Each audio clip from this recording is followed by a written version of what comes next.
여러분, 요즘 어떤 찬양을 많이 부르시고 또 은혜를 받으시는지 모르겠습니다. 어떤 분들은 멜로디가 좋은 찬양을 좋아하시고, 또 어떤 분들은 또 리듬이 경쾌한 찬양도 좋아하시고 그러는데요.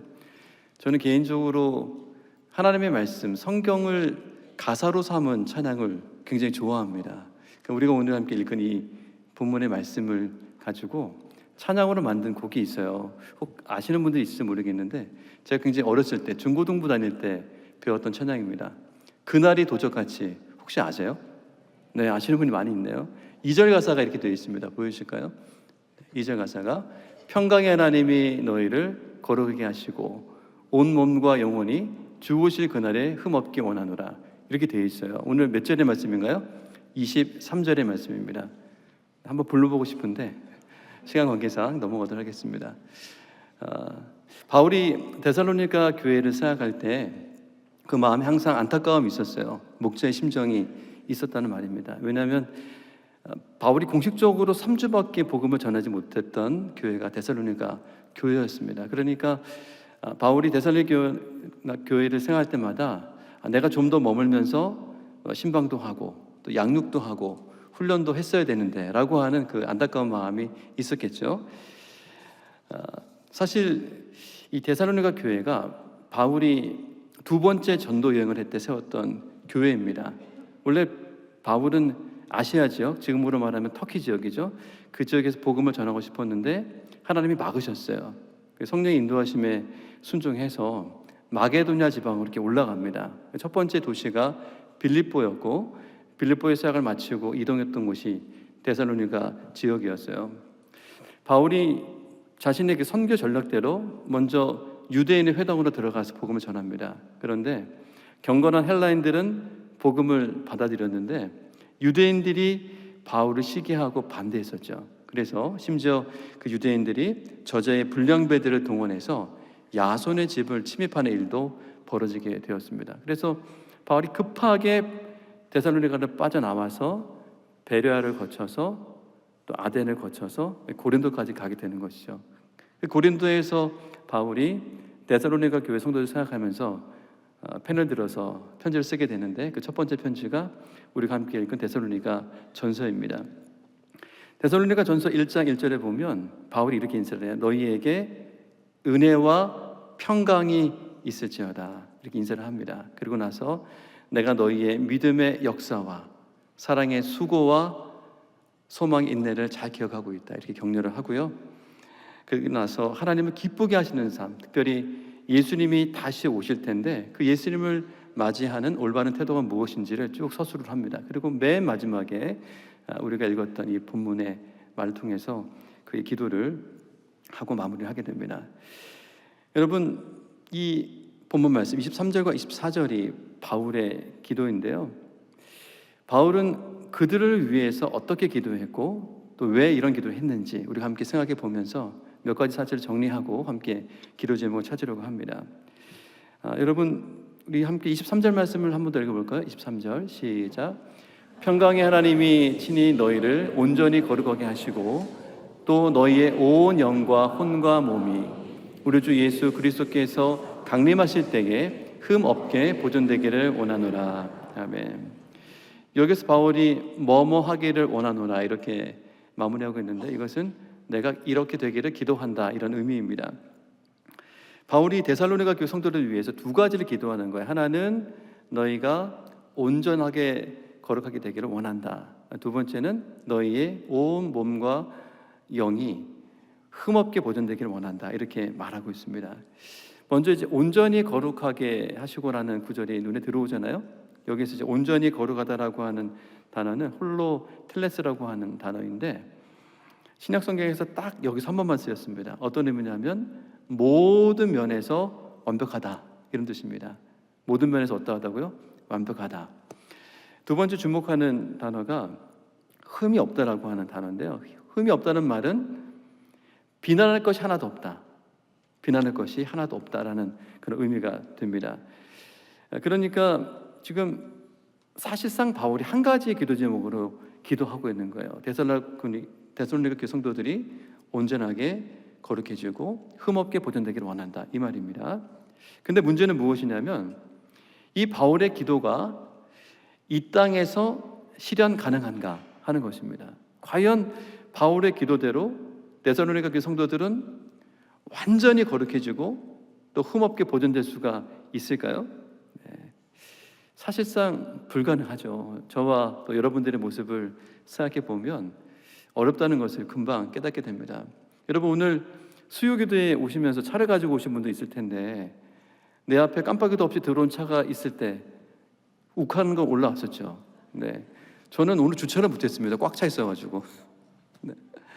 여러분, 저도 그렇고 여러분도 그렇고 우리 마음속에서 이 분노의 감정이 불쑥불쑥 올라올 때가 너무나 많아요. 바울 자신도 이 사실을 너무나 잘 알고 있었죠. 바울이 신약성경을 13권을 기록하는데 갈라디아서를 가장 먼저 썼다고 이렇게 알려져 있습니다. 갈라디아서를 읽어보면 바울의 강한 성격이 많이 드러납니다. 어떤 말들이 있냐면 다른 복음을 전하면 저주를 받을지어다, 이런 말들이 많이 반복돼요. 근데 바울의 그 까칠함을 가장 잘 보여준 사건이 바나바와 함께 2차 전도 여행을 떠날 때 바나바와 다투고 갈라진 그 사건이잖아요. 여러분 잘 아시는 것처럼 1차 전도 여행을 떠날 때 바나바와 바울이 누굴 데려갑니까?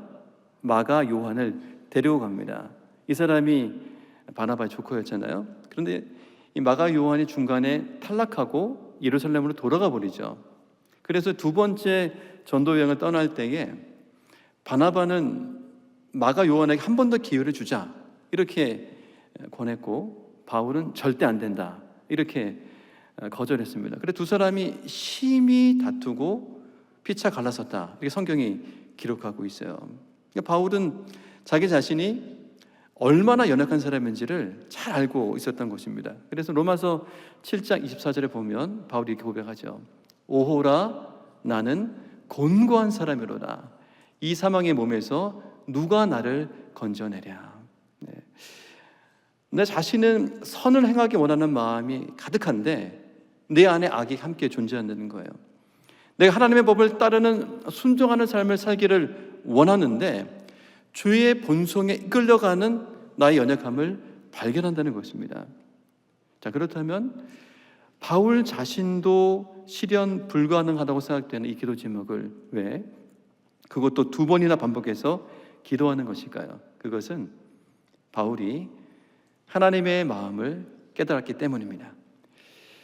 여러분, 우리와 하나님의 관계를 가장 잘 보여준 단어가 있다면 무엇일까요? 아버지와 자녀입니다. 하나님은 우리의 아버지가 되시고 우리는 하나님의 자녀이다. 자, 그렇다면 아버지가 자녀에게 가장 바라는 것은 무엇일까요? 돈을 많이 벌어오는 걸까요? 안 그러면 해외여행을 보내주는 겁니까? 다 좋은 것인데 아버지가 가장 자녀에게 바라는 것은 아버지의 좋은 면을 닮아가는 것입니다. 아버지의 좋은 면 닮아갈 때 아버지가 기뻐하시죠. 보통의 부모님들이 이제 자녀가 칭찬받으면 기분이 좋잖아요. 저도 마찬가지인데요. 제 딸이 중학교 3학년입니다. 얘가 이제 어떤 칭찬을 들을 때 제가 기분이 좋냐면 첫 번째, 엄마 닮아서 얼굴이 하얗고 예쁘다. 그런 기분이 좋고요. 두 번째, 아빠를 닮아서 머리가 좋고 글을 잘 쓴다. 그런 기분 좋습니다. 네. 근데 반대로 하시면 안 돼요. 반대로 하면 아이가 기분 나빠합니다. 네. 자, 근데 마찬가지로 하나님 아버지께서도 우리가 하나님을 닮아가는 것을 기뻐하세요. 우리가 무엇을 닮아가면 기뻐하실까요? 우리가 하나님의 성품을 닮아가면 기뻐하십니다. 왜냐하면 우리가 하나님의 형상대로 지음받았기 때문이에요. 자, 그렇다면 하나님의 가장 대표적인 성품이 무엇일까요? 그것은 거룩입니다. 하나님은 거룩하신 분이십니다. 특히 구약 성경에서 하나님의 거룩하심을 많이 말하고 있어요. 이사야 6장에 보면 이사야가 환상을 보게 되는데 다음과 같은 천사의 노래가 있습니다. 자, 한번 보실까요? 다 같이 시작. 거룩하다 거룩하다 거룩하다 만군의 여호와여, 그의 영광이 온 땅에 충만하도다. 아멘. 우리가 예배 전에 찬양할 때도 이 찬양을 불렀었잖아요.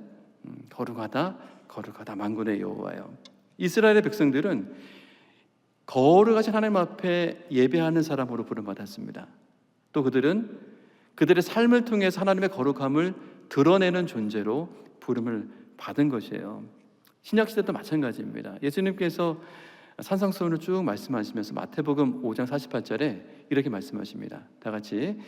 그러므로 하늘에 계신 너희 아버지의 온전하신 것 같이 너희도 온전하라. 아멘. 그러니까 구약에서도 신약에서도 하나님은 하나님의 백성, 하나님의 자녀인 우리들이 하나님을 닮아가기를 원하시는데 그 핵심은 우리가 온전히 거룩해지는 것입니다. 우리가 그 하나님 아버지의 마음을 아는 자녀라면 어제보다 오늘, 또 오늘보다 내일 우리 날마다 조금씩 하나님을 닮아가는 모습을 가져야 될 줄로 믿습니다. 하나님 아버지는 온전한 거룩함을 향해서 달려가는 저와 여러분을 기뻐하시기 때문입니다. 제가 지금까지 드렸던 말씀 정리하자면 바울은 하나님 아버지의 마음을 알았기 때문에 데살로니가 교회 성도들이 온전히 거룩해지고 흠없이 보존되기를 바라고 기도했다, 이 말씀을 드린 거예요. 자, 그렇다면 이 바울이 믿고 고백하는 하나님이 어떤 분인가 본문에서 우리가 두 가지를 한번 찾아보려고 합니다. 첫 번째는 23절인데요 23절 이렇게 시작하고 있어요. 평강의 하나님을 사도 바울이 고백하고 있습니다. 하나님은 평강의 하나님이십니다. 평강이라고 하는 단어가 은혜라고 하는 단어와 더불어서 굉장히 기독교적인 단어인 것 같아요. 여러분, 이 평강을 히브리어로 뭘로 부르는지 아시죠? 뭐죠? 샬롬입니다. 예루살렘 할 때 이 살렘이 샬롬에서 왔죠. 그래서 예루살렘은 평화의 도시, 평강의 터전 이렇게 번역할 수가 있어요. 우리가 잘 아는 솔로몬의 이름도 샬롬에서 왔습니다. 또 구약 성경 민수기 6장을 보면 제사장이 백성들을 축복하는 기도문이 쫙 나오고 있는데 26절에 보면 이렇게 되어 있어요. 여호와는 그 얼굴을 내게로 향하여 드사 다 같이 평강 주시기를 원하노라. 아멘. 네. 하나만 더 말씀드린다면 부활하신 예수님이 두려움에 떨고 있는 제자들을 찾아오셨는데 뭐라고 말씀하세요? 너희에게 평강이 있을지어다, 이렇게 말씀을 하세요. 그래서 우리 기독교인들 사이에서 이 샬롬이라고 하는 단어를 가지고 인사말로 많이 활용을 합니다. 여러분, 혹시 이런 얘기를 들어보셨는지 모르겠는데 그 인생에 정말 그 막다른 길을 걷고 있는 한 사람이 있었어요. 이분이 정말 극단적인 선택을 생각할 정도로 굉장히 힘든 상황에 있었다고 합니다. 이분이 친구의 인도를 받아서 교회에 처음 오게 됐는데 교회에 이렇게 안내하시는 분들이나 자기를 이렇게 맞이하는 분들이 환한 얼굴로 자기를 향해서 살롬 그러더래요. 그래서 이상하다, 난 죽을 놈인데 왜 살롬 그러나, 이상하다 이랬는데요. 자꾸 살롬 그러니까요 정말 살고 싶더래요. 그래서 이분이 교회에 딱 등록을 하고 정착을 했는데요, 나중에 알고 보니까 살롬이 아니고 샬롬이었다, 이런 얘기가 있습니다. 여러분, 샬롬이라고 하는 이 단어가요 그냥 안녕하세요, 평안하세요, 이 정도의 인사말이 아닙니다.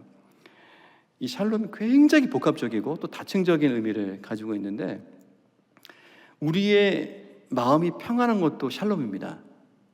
우리의 몸이 건강한 것도 샬롬이에요. 우리 생활이 안정된 것도 샬롬이고요, 관계가 평안한 것도 샬롬입니다. 그래서 에베소서 4장 3절에 보면 평안에 맺는 줄로 성령이 하나 되게 하신 것을 힘써 지키라, 이런 말씀이 있잖아요. 이게 바로 관계적인 평안을 말하는 것입니다. 그러니까 바울이 지금 23절에서 평강의 하나님이라고 고백하는 것은 하나님이 우리에게, 자녀는 우리에게 이 모든 것을 다 주실 수 있는 분이다, 이렇게 말하고 있는 것입니다. 사랑하는 성도 여러분, 우리 모두에게는 하나님의 샬롬이 필요합니다. 아멘이시죠? 네. 제가 이수교구를 2년째 맡고 있는데 올해 들어서 우리 교육에 아픈 분들이 너무 많아요.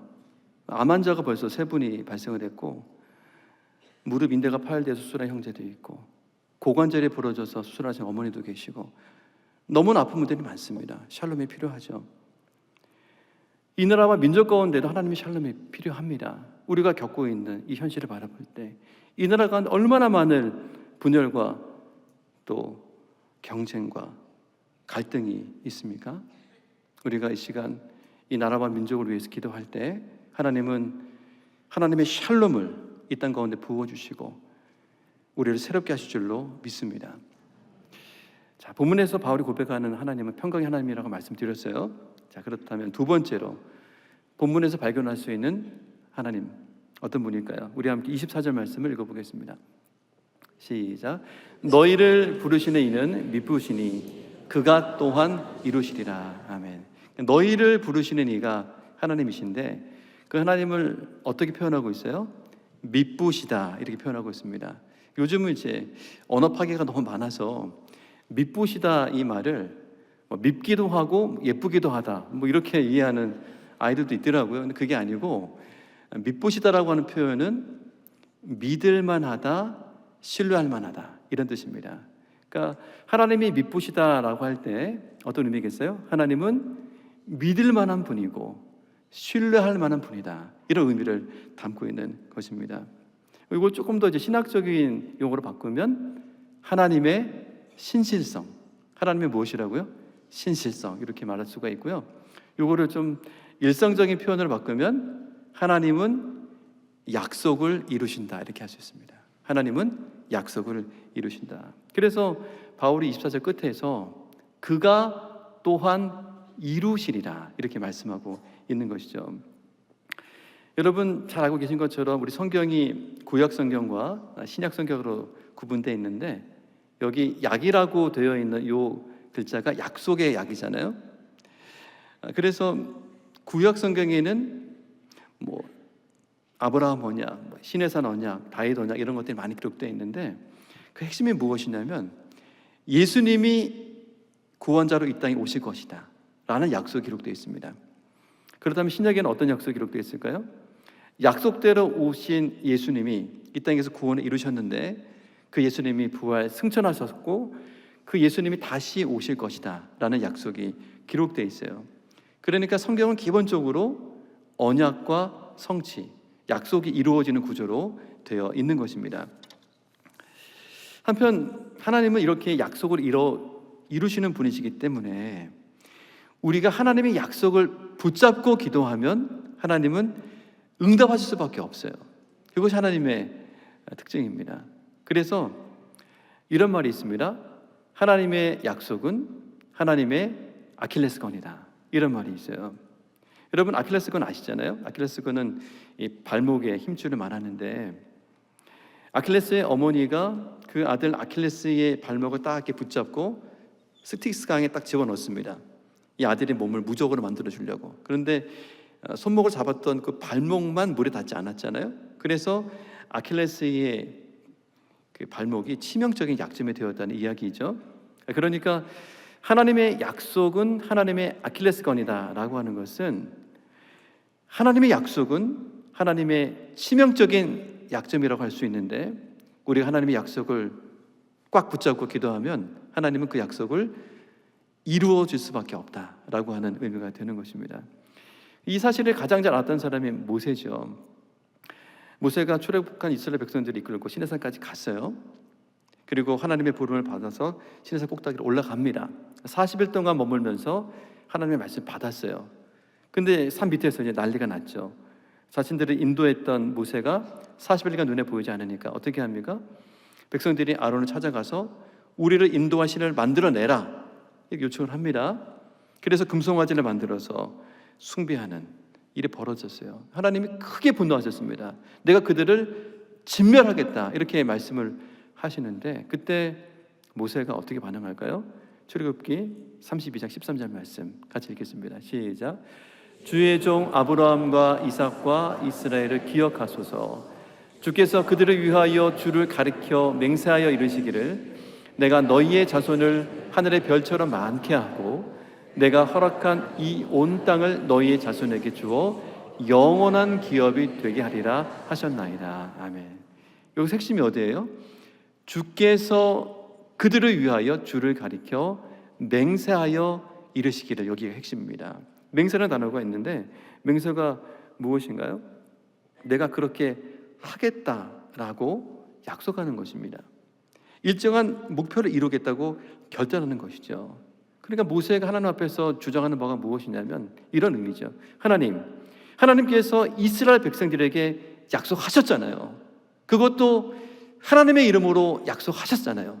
그러니까 그 하나님의 약속대로 용서하여 주세요. 이것이 바로 모세의 간절한 기도였습니다.